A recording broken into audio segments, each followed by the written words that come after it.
3 రోజుల కిందట జరిగిన ఘోరమైన అగ్ని ప్రమాదం, ఘోరమైన యాక్సిడెంట్ లో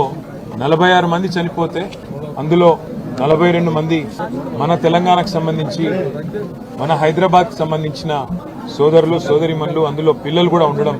అందరినీ కూడా శోక సముద్రంలో ముంచేసిన ఒక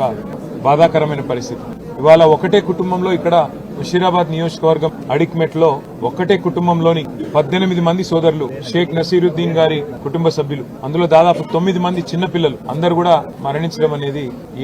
ఎవరు కూడా తీర్చలేనంత పెద్ద దుఃఖం ఇవాళ కుటుంబానికి వచ్చింది. అందుకే వారికి కొంత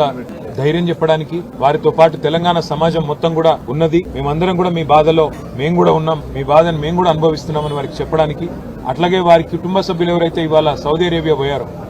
వారికి బాసటగా నిలబడడానికి మా బృందం కూడా ఒకటి సౌదీ అరేబియా పోయింది. మా పెద్దలు మాజీ ఉప ముఖ్యమంత్రి మహమూద్ అలీ గారి కుమారుడు ఆజం అలీ గారు, అట్లాగే మా ఫార్మర్ వక్ఫ్ బోర్డు చైర్మన్ మసియుల్లా ఖాన్ గారు, వారితో పాటు మిగతా మిత్రుల బృందం కూడా సౌదీ అరేబియాలో అక్కడ అధికారులతో, అట్లాగే ఈ దివంగతులైన వారి కుటుంబ సభ్యులతో కలిసి పనిచేసి వారికి ఆఖరి క్షణాల్లో వారికి అండగా నిలబడడానికి, ఏమైనా కొంత సాయం చేయడానికి అక్కడికి మా బృందం కూడా పోయింది.